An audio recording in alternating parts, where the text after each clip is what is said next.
the subjects of Buddhism, meditation, the mind is so vast. There's an endless amount of things one can talk about. And because I've given many talks here in the past, and many of those talks have been put on tapes and CDs, I'm very glad to actually hear suggestions for talks. And I was handed an email just a few moments before coming in here where somebody suggested I talk on the Buddhist idea of Mudita. It's actually a person, if I looked at the email properly, from Canada. So this is a talk this evening, a request from a long way away on the subject of Mudita.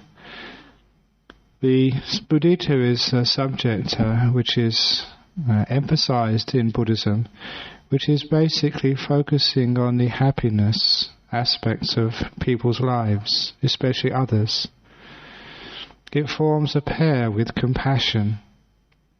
And it's fascinating that when we look upon compassionate actions, compassionate speech and compassionate thought in the world, that it's good to realize that there's another half which should really go with compassion, which is signified by this word mudita. Just as compassion looks upon the suffering in the world and feels for that suffering, and from that feeling of the pain in the world we're motivated to try and help and serve and lessen the suffering in other beings in the world or wherever we see it.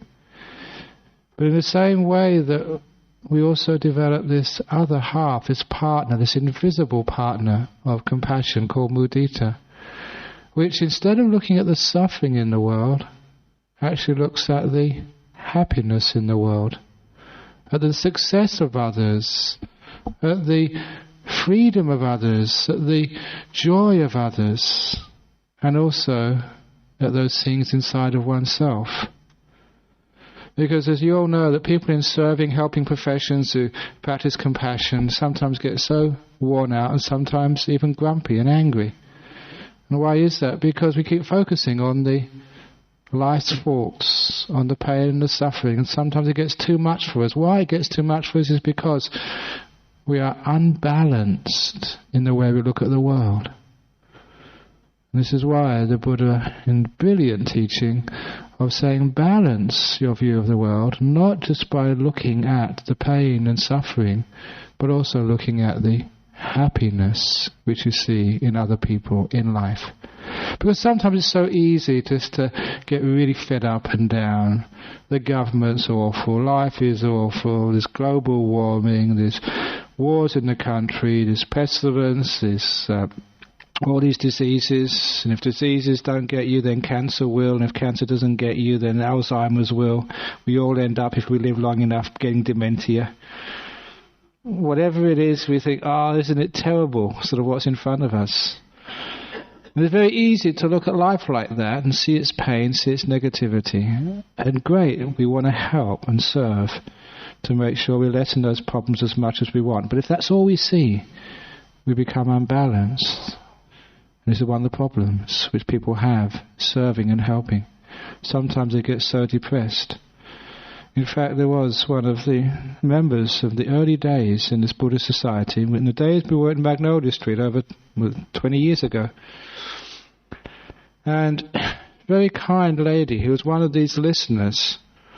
A person who would always find time to listen to other people's problems. And I remember her husband ringing me up one day at my monastery in Serpentine, asking if she was there. I said, no, I haven't seen her for a year or two. I found her a few days later. She'd actually jumped off the bridge, suicided, was found in the Swan River. And the reason was that she had heard all the suffering of her friends, and because of just hearing that, was unbalanced, and got so upset and depressed that she actually killed herself. Very, very sad. But it's also avoidable, because especially those people in such professions which see people in pain, people in hurt, if one doesn't balance by seeing the people in happiness, then one too might get an unbalanced view of the world. So the Buddha actually emphasized to also spend time cultivating the perceptions of the happiness in life, the happiness in other people. And a lot of the time we have to do this on purpose. We have to do this deliberately, actually to look for happiness, to look for success, to look for joy, the good things which are happening in the world, which there are many good things happening in the world. If you don't think there's lots of good things happening in the world, come to our monastery. Lots of good things happening in the world. We have a great time down there. Maybe serve and look after people. And sometimes it works and people get sort of happy with what you do for them and how you help them and care for them and serve them. So what we're doing here is actually focusing on another part of life, on the happiness part of life.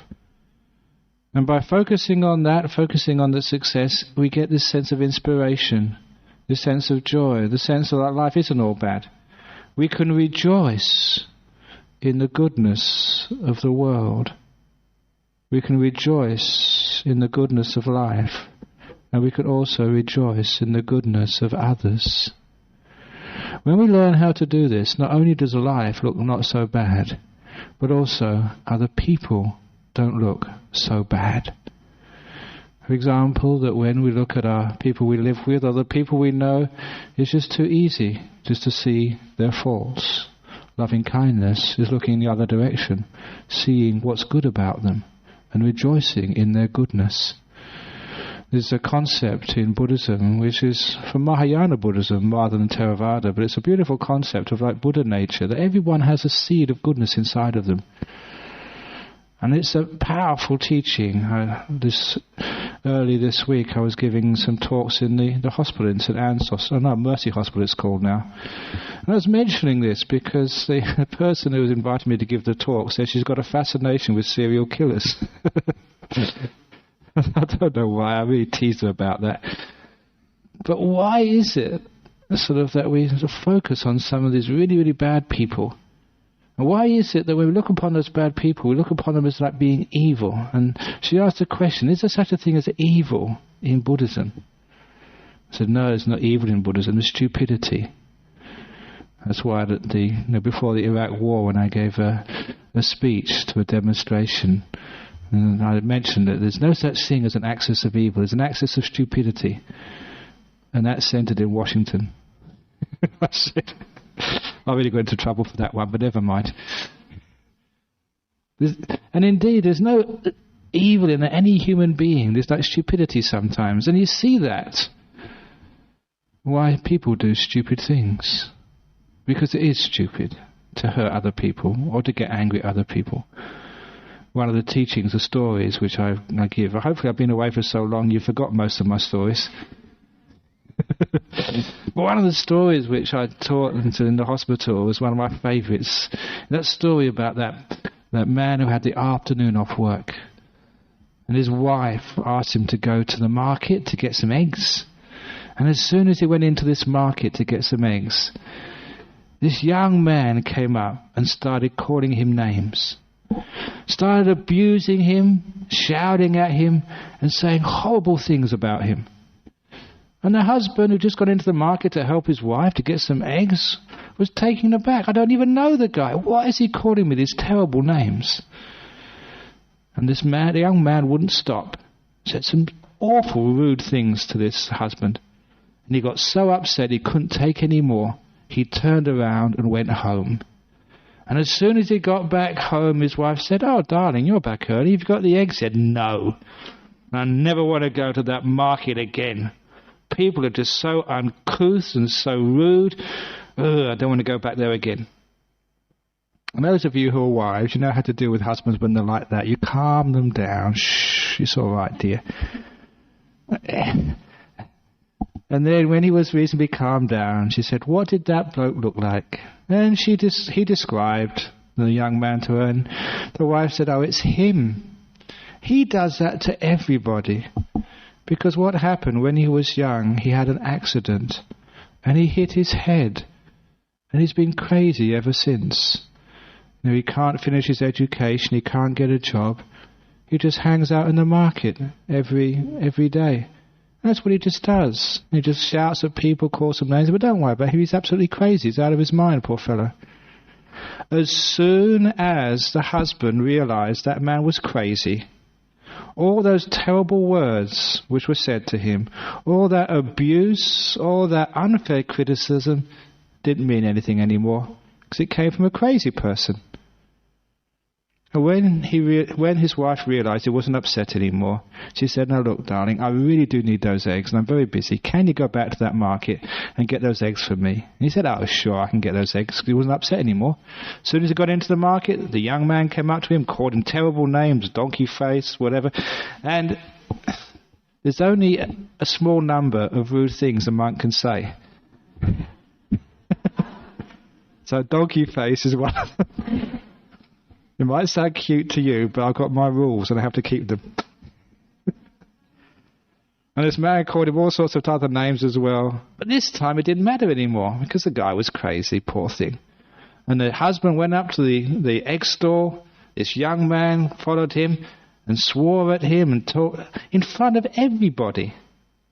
But the lady behind the egg store said, "Don't worry about him, he's crazy." "Yeah, I've just been told, poor thing." And they sort of talked about him with compassion, because he couldn't really live a proper life. That's all he could do, just hang around the market abusing people. But he was crazy. He bought his eggs and he went home. There was no problem at all. See, when the Buddha told that story, he said, this is how you're supposed to deal with abuse. If that's your husband calls you names, calls you donkey face, or your wife, it's called they're crazy. Temporary insanity. So anyone abuses you, they're just crazy. If you go to work tomorrow or on Monday and your boss sort of shouts at you, they must have hit their head on the weekend. That's something like that. They're crazy. So what it means is anyone who actually is critical like that is literally out of their mind. And when you're angry at somebody, you're out of your mind as well. And no rational, reasonable person would actually shout and criticize others. So there's a beautiful simile here of how to deal with abuse. Notice that person abusing you is temporarily insane. Poor thing. But what that also means is we're looking at some other part of them. Instead of looking about the negative part of them, we're looking at some other part of them. This is why we say everyone's got Buddha nature, in the sense everyone's got a seed of goodness inside of them. When you see the goodness inside of them, you can rejoice along with that seed of goodness, which is mudita. You can actually celebrate that they've got a tiny bit inside of them, which is beautiful, which is lovely, which is generous, which is kind, which is soft, which is sensitive. Whatever it is inside of that person, if you focus and rejoice along with it, then that's called mudita. It also means you're focusing on that aspect of another human being or on life. And when you focus on it, it's amazing just how that begins to grow. This is why we do this meditation on mudita. To see the goodness, say, in another person, and to celebrate that goodness. To focus on it, to rejoice in it, and surprise, surprise, that grows. So if you're having a trouble in a relationship, you find if you focus on the bad part of it, the negative part of it, where sometimes you get compassion, but it's unbalanced. See the good in that other person, and it's good in everybody. In the early part of my life here in Perth, as a monk, I would go to the prisons to teach prisoners meditation. I was doing that for years before I became a abbot and had other things. I took my time and I couldn't go to jail anymore. But maybe it's my karma was worn out. Do you need to go to jail anymore? I've done my time. But after a while of going to jails, I got to know many of those prisoners so well. And they began to sort of open up to me. And one of the things which I always found from the prisoners, when they came early and they just had a chat to you, they always used to say that they all felt so bad about the crime which they committed. They said, every time we wake up in the morning, I see my prison clothes and see where I am. I'm reminding of what I did to get in here. Every time when you have to line up for the muster where they count the prisoners in the jail, they're reminded of the crime which they did while they're in here. All through the day, and when they go to sleep at night, alone in their cell, they're reminded of what they did. So never a day, never an hour goes past, except when they're asleep, when they don't think of what they've done. He says, there's no such thing as a prisoner who hasn't got guilt. They hide it and don't tell it to other people. When you get to know them, they all tell you what they've done. And this is one of the problems which I found when teaching in jail. Always focusing on their fault, what they've done in the past. Never having the time to actually focus on something else. To have mudita for the goodness which is in their hearts. And many of those prisoners were very fine human beings. Human beings who'd made one or two mistakes in their life and got caught. Whereas many of us, we make one or two mistakes and we get away with it. And when you try and focus on the good things in their life, their Buddha nature, if you like, that part of them which is noble, which is caring, which is beautiful, when you actually start to focus on that and relate to that in those prisoners, that's when the prisoners really love you being around. Because imagine what it's like being in jail. Everyone relates to you as a prisoner, as a convict, as someone who's done a terrible thing. So few people relate to you as something else. When you start to relating to someone else, you see a good side in a person. It's amazing that they respond to that so well that they start to show their good side more and more. And when they show the good side to other people, they show it to themselves. When they show it to themselves, they realize they're not as bad as they ever thought they were. And there the healing, the rehabilitation begins. It's the same as our rehabilitation.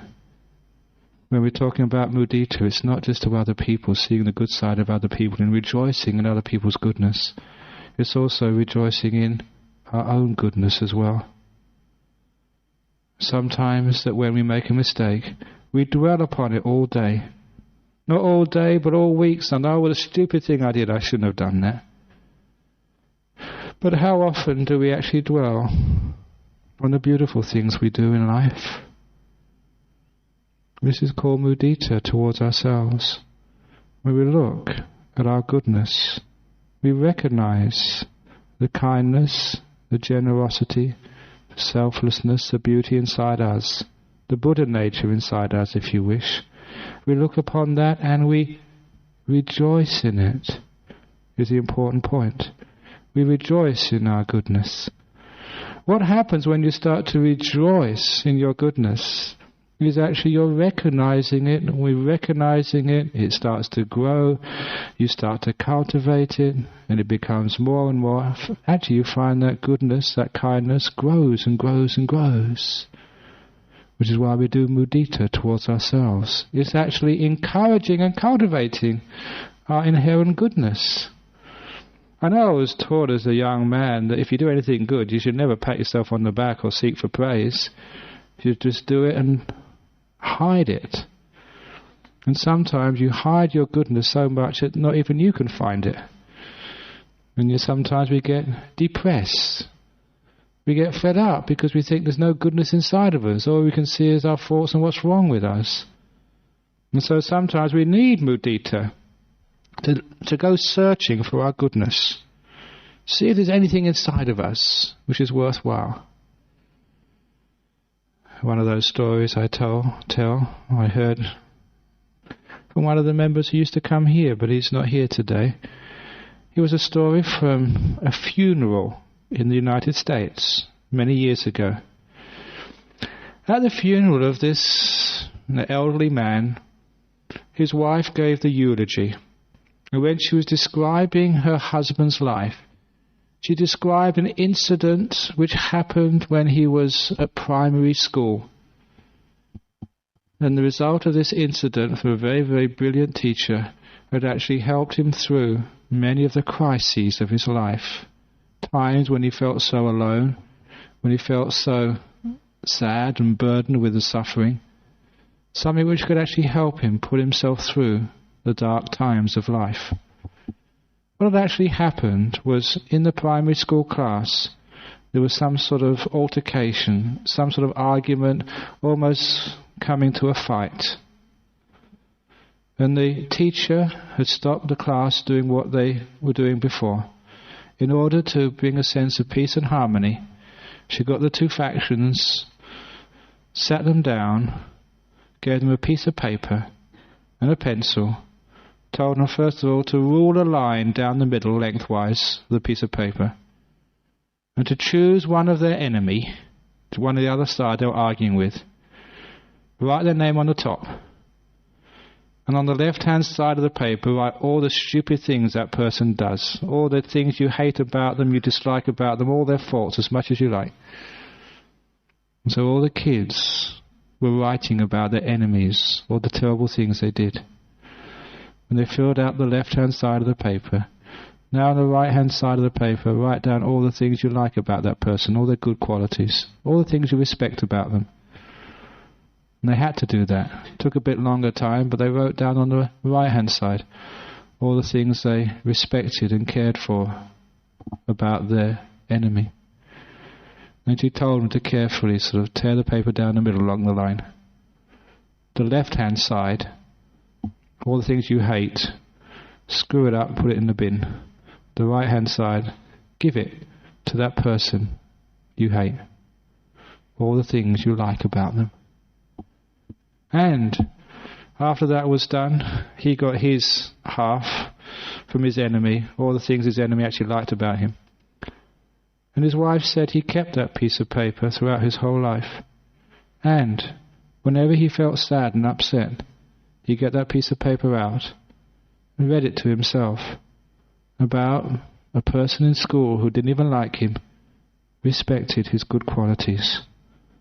Mudita, focus on those good qualities. And that would pull him through many crises.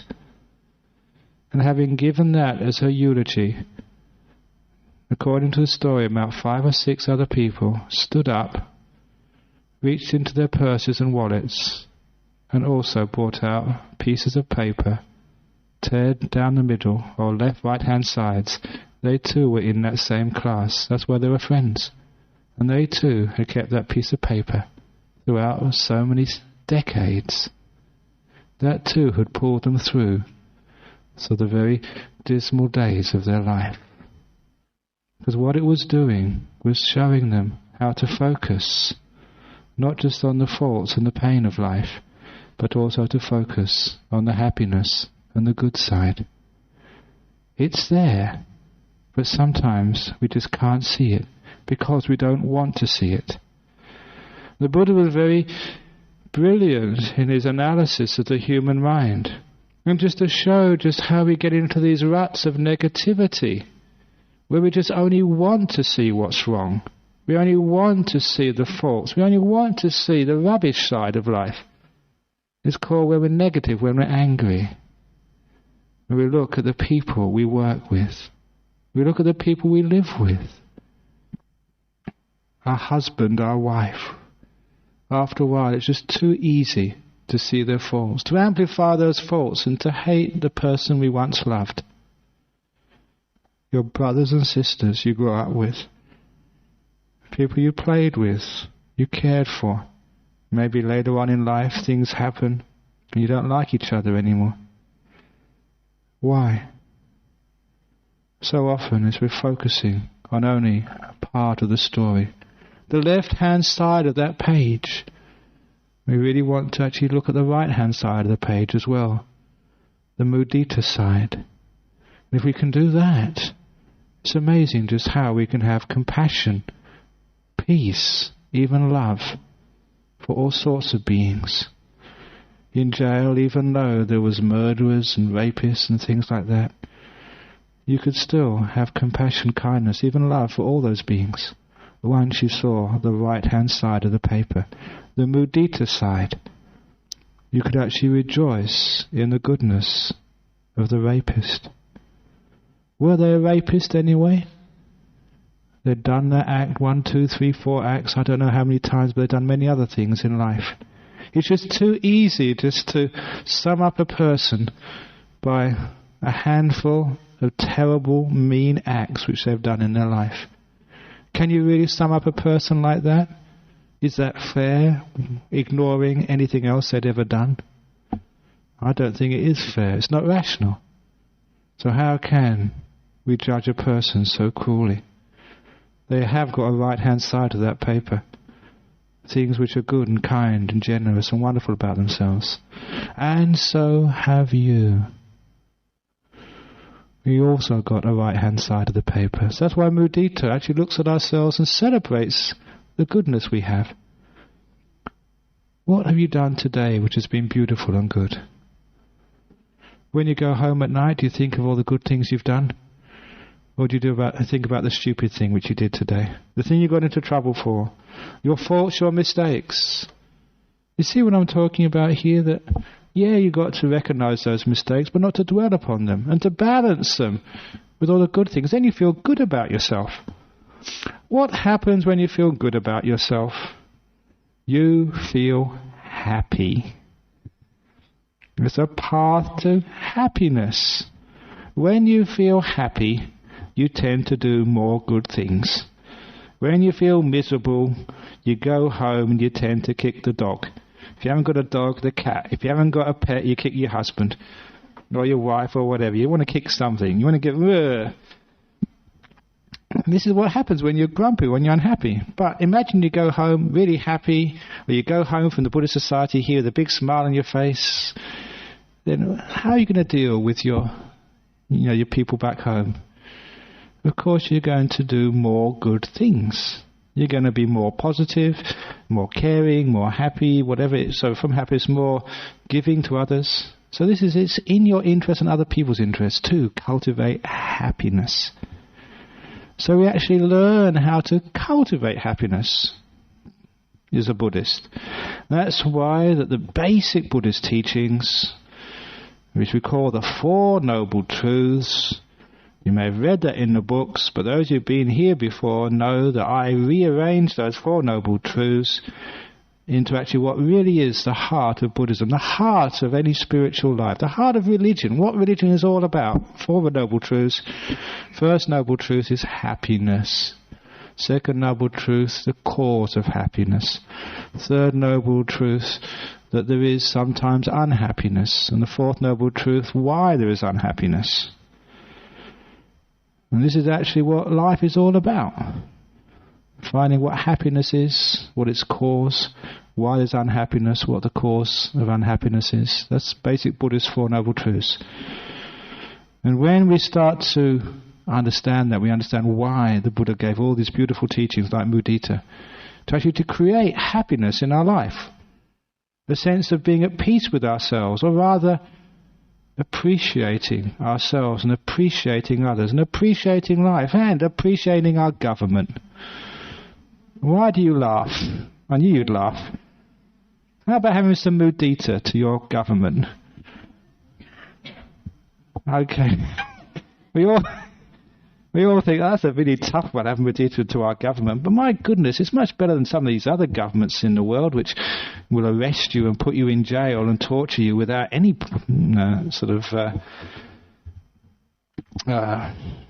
sense of recourse.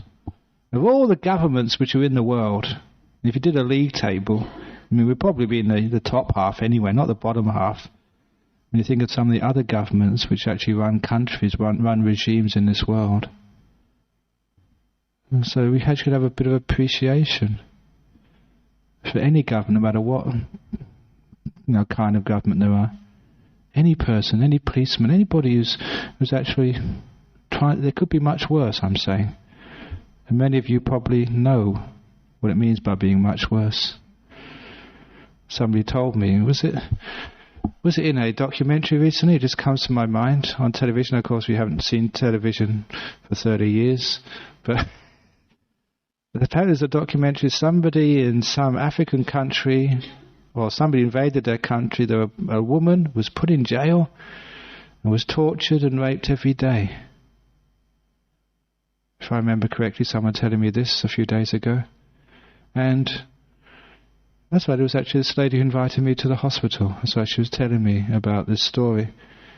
And she said that what actually got her through this terrible nightmare existence until she was eventually released was the one day after being raped and beaten, when she was laying sort of on the cobbles of the courtyard, bruised, bleeding, in pain.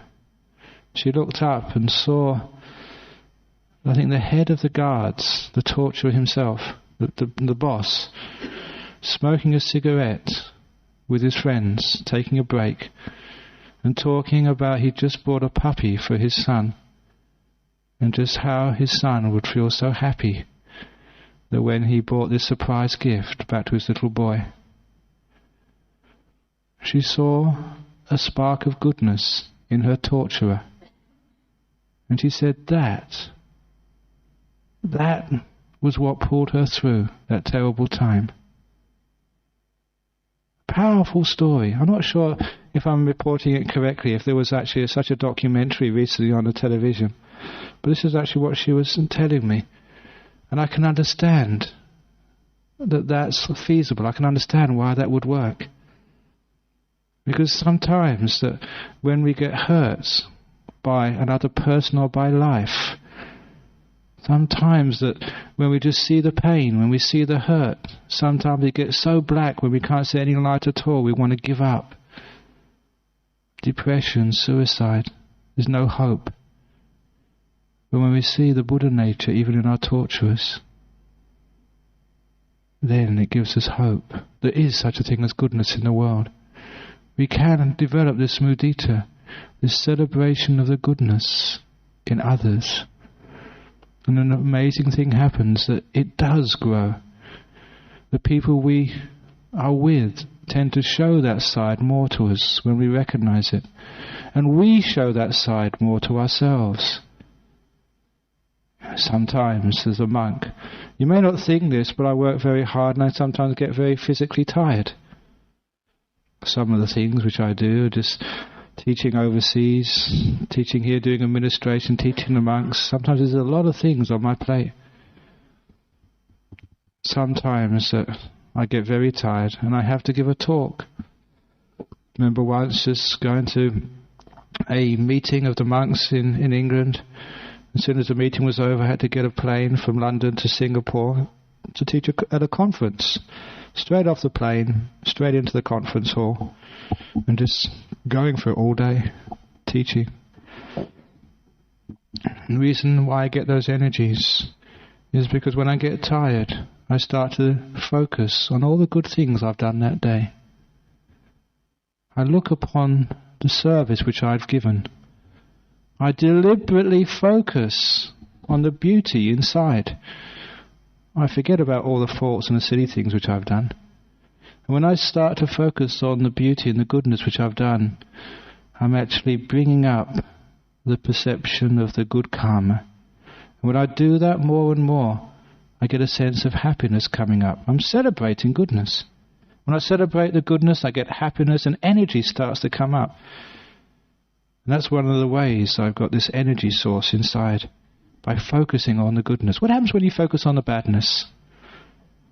What sort of energies do you get? You get depressed, you get tired, you get really fed up. What's the point? And you can never get out of the ruts and the holes of life by focusing on the faults and the badness. You just get deeper and deeper into a hole. And you can always focus on the goodness. There's always something good there. We were talking the other day about even like the epitome of evil in the world. They were talking about not George Bush, but Adolf Hitler. I shouldn't do this. But he's not a bad guy. Adolf Hitler. I should have brought this, but every now and again, I don't know what I'm going to talk about, but every now and again I bring this poem, which is a poem about a love of a son for his mother. It's a very beautiful poem. I think the last time I brought it here was like Mother's Day, and there's a Friday night, or Mother's Day weekend, and I brought this poem and I read it out here. It's a beautiful poem about how you should look after your mother, how you should love her, and it doesn't matter what she's like, if she speaks a bit sort of roughly to you. She's your mum, so be careful for her, love her, and care, because she cared for you. Having read out this poem, then I read out the name of the author. It was Adolf Hitler. A beautiful little poem by Adolf Hitler. And I love doing things like that, because that's, I think, what? I can see how we judge. We always look at the bad side of a person. That bad side is there, but there's always the other side as well. Now we look at ourselves. We look at the people we live with. We look at life. What is your attitude towards life? Do you really want to be happy? This is one way of doing it. Focus on that happiness. If you start focus on that happiness, it grows. If you always... What's it like when people always look at your faults and tell you off? Do you really want to try to get better, or just get fed up? It's amazing that when you start praising other people, you praise yourself. Mudita, rejoicing in other people's goodness, rejoicing in the goodness of life, rejoicing in your own goodness. When you praise, try it out. It grows, the goodness. You don't become a worse person, you become a better person. Life becomes better. You know that from your own experience. Where you work, how often is it your boss praises you for what you've done? And how often do they tell you off for all the rotten things, or when you make a mistake? What would it be like if your boss started praising you? Would you work harder, or would you work less? What happens if they're always on your back, criticizing you, pointing out your faults, saying you not work hard enough? Does that make you work harder, or you want to work less? It's obvious from your own experience. You should know that if you get praised and encouraged, you want to work harder. You want to live up to, you want to help out that person. That's why that somebody came to my monastery just last week. And they asked me, said, do you ever get angry? And I said, ask the other monks. And they asked one of the Anagarikas who'd been there a long time, said, I haven't seen Ajahn Brahm angry for years. And I don't shout at people. And that's why monks work so hard for me. On our committees, I asked the president, when was the last time I shouted at him? And that's why he works so hard. This is actually how you get people to help you. Because you want to help, you want to serve, you want to sort of look after people who are kind to you. So what I'm saying is, when you focus on goodness, you get the most out of other people, the most out of life, and the most out of yourself. So we don't need to be overcritical. We need to develop much more mudita, celebrating, rejoicing in the goodness of ourselves. That's why when a person does do an act of goodness and kindness, go and celebrate it. Feel good about yourself. Pat yourself on the back. One of the people here was telling me that a year or two ago I asked him to give the katina cloth. We're having a katina ceremony at our monastery in a couple of weeks' time. It's a ceremony where the community comes together to offer a robe to the monks and have an almsgiving, and it's a celebration of the monks and the monasteries and the nuns. And every year we choose a different member of the community to offer the robe. A few years ago, when I asked one of the members here to can you give the offering on behalf of one of the communities? So they started crying. They felt so happy, and that made them just high for weeks and weeks and weeks. I told them, this is because of your goodness, and we're celebrating your goodness, looking after the Buddhist society, all the stuff which you've done for them behind the scenes, celebrating goodness. When we celebrate goodness like that, it creates so much happiness, so much joy. Think of all the good things you've done in your life. Celebrate them. Feel good about them. You've actually contributed. You're a good person. You've had your faults. Put them aside for a while. Have mudita. Celebrate your goodness. And celebrate the goodness of others as well. Then life becomes a bit of a celebration.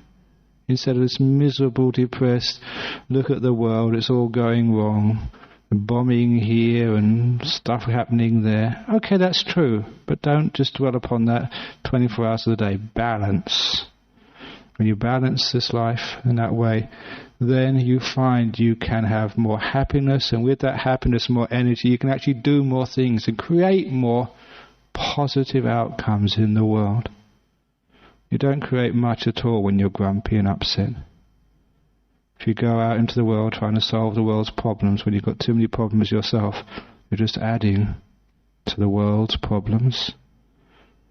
So this gives you energy to do things in a day, focusing on goodness, growing goodness. I call it watering the flowers instead of watering the weeds. You're watering the goodness, and you find it grows and grows and grows. You're growing in happiness and understanding, and you become more effective as a compassionate person in the world, compassionate to yourself, compassionate to others. It's amazing. There's two ways of dealing with problems. Sometimes you can actually look at the problems and get rid of those. It's like pulling out the weeds. And that's a fair way of solving the problem of weeds in your garden. But the other way is growing flowers. You grow so many flowers that they actually swamp the weeds. And the weeds just can't get any light because there's just too many flowers in your garden. It's the way of like growing goodness. Growing what you call like wholesome qualities. You get so many wholesome qualities that they swamp all the bad qualities. The bad qualities can't come in. The simile which I've given before of like, how to keep burglars out of your house.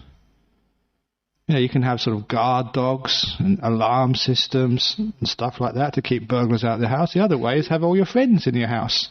If you've got lots of good people and lots of friends in your house all the time, the burglars won't come to your house. There's too many people there. They get into trouble. They go to some other people's houses. It's what the Buddha actually said. The way to overcome unwholesome qualities in life or in your mind is to fill your mind with good things, with wholesome qualities. The Buddha actually taught this is part of the Eightfold Path. It's called the right efforts. The 4 right efforts, unwholesome things in your mind or in life, just get rid of them, try and avoid them in the first place. Good things in your life, encourage them, but if they're there, maintain them. It's like encouraging wholesome, good, happy, positive things in the world, which is what mudita is like. You're rejoicing in the goodness. Now, I don't want to be one-sided here and think that's all there is to life and you're just being really stupid, just thinking the world is wonderful, it's so good. This is all balance. If somebody just rejoices and they don't see anything wrong with the world, then they say, start to do some focusing on the faults as well. But for most people, we focus on the faults too much. We look upon the faults in the newspapers, we look upon it on the TV, we talk about the faults at work, we pick out each other's faults at home, always picky. Just listen to the way you talk. How many times in one day do you praise another person? How many times in one day do you praise yourself? And how many times in one day do you say words of criticism to others? And how many times in a day do you criticize yourself? I think you understand when you actually do a quick count why mudita is so important. Because we're too critical, too fault-finding. We just go over the top. We get into this habit, this rut. And by mudita, we deliberately decide to celebrate our goodness and the goodness in others, the goodness in our husband, our wife, our kids. Poor old kids. They have so many pressures on them. And we're sometimes always criticizing them, saying they sort of spend too much time on the computer, they do this, they do that. Praise is so important for a child, to know they're loved and they're respected and they're cared for. So please, have some mudita to your child. As a school teacher, I practiced that with the kids I taught when I was a school teacher before I became a monk. That's actually one of the reasons why I became a monk. Anyone teaching school would know what I mean. Little hooligans. No, they weren't that bad. But in this story there was one kid, as there must be every year, who came bottom of the class. This poor child in a class of 30 came 30th, and when we give out the results, you came first, second, third, fourth. This child came 30th, and you could see he looked so depressed and upset. Imagine what it's like, come bottom of the class. You have to go home to your parents with your report, bottom. So I went up to this kid afterwards. I saw he was so depressed. And I said, he's a boy. And I said to him, look, don't be so depressed. And he said, what do you mean, sir? I'm bottom. I'm going to be in big trouble when I get home. He said, look, in Buddhism, because I was a Buddhist then, we got this idea of like a bodhisattva. A bodhisattva is like someone who sacrifices their own happiness for the sake of others. I say, you're like one of those bodhisattvas. You have taken this awful position of bottom of the class, so no one else has to suffer. It's such an enormous sacrifice you've made of becoming bottom, so no one else has to have this terrible position of being number 30. And he says, you're just so kind and compassionate. You're much better than these other guys over here, being so selfish, just looking after how well they can do. You've actually thought of others by taking this terrible position. Actually, you deserve a medal for coming the 30th and being like the bodhisattva, sacrificing your own happiness for the sake of others. He thought I was crazy. But he laughed, and because he laughed and thought I was crazy, he got out of his depression for a few minutes. And of course, what does it matter, 30th, you come bottom of the class this time and you come top the next time. You always change around. They didn't feel so bad. So as an example of Ajahn Brahm's crazy mudita, of finding something to celebrate about being bottom of the class. Are you bottom of your class? If you are the most abject, miserable failure in this world, it's a wonderful thing you're doing for other people. If you're a person who can't have a relationship with others because you can't maintain sort of a partner, it's a wonderful thing you're doing in this world by freeing these other people to form partnerships with other people so that they're not actually stuck with you. It's a marvelous thing you're doing. Whatever it is you're doing, you can always put it on that, see it in another way. And so celebrate some goodness in whatever happens in life. Imagine, you have a cancer, you're going to die young. It's an amazing thing you're doing because people, all the taxes they pay, they don't have to pay for your pension. Oh, it's the most compassionate thing you're doing to die young. Whatever it is, you can always look at it in a positive way. When you look in a positive way, it's a bit of like mudita. You're celebrating sort of life rather than always being miserable about it. You're celebrating the joy in life, which you can always find it there somewhere. You're celebrating the Buddha nature in other people, their goodness. You can see in your enemy something which you can respect. And from that you have a chance not to be the enemy anymore, but to make friends. The Jew in Israel can see something to respect in the Arab Muslim, someone they can love. And the Arab Muslim can see something they really care about in the Israeli Jew, rather than always focus on the terrible things which they do to each other. They can rejoice. When it comes to the Jewish holy days, we can rejoice with them. When it comes to the Arab Muslim holy days, we can rejoice with them too. We can rejoice in other people's goodness. Imagine what would happen if we could do that, have mudita towards one another. How conflict can be solved when we find something to respect in our sworn enemies. How, when we go through divorces, we can find something in our ex, which means we don't hate them anymore. So all this problem and difficulties and trauma of separations can be healed. And most important, the divorce with ourselves, the separation with us from ourselves. It's a terrible thing of that part of you which you don't like, which causes depression, which causes so many of the psychological and physical problems of ourselves. Self-hate.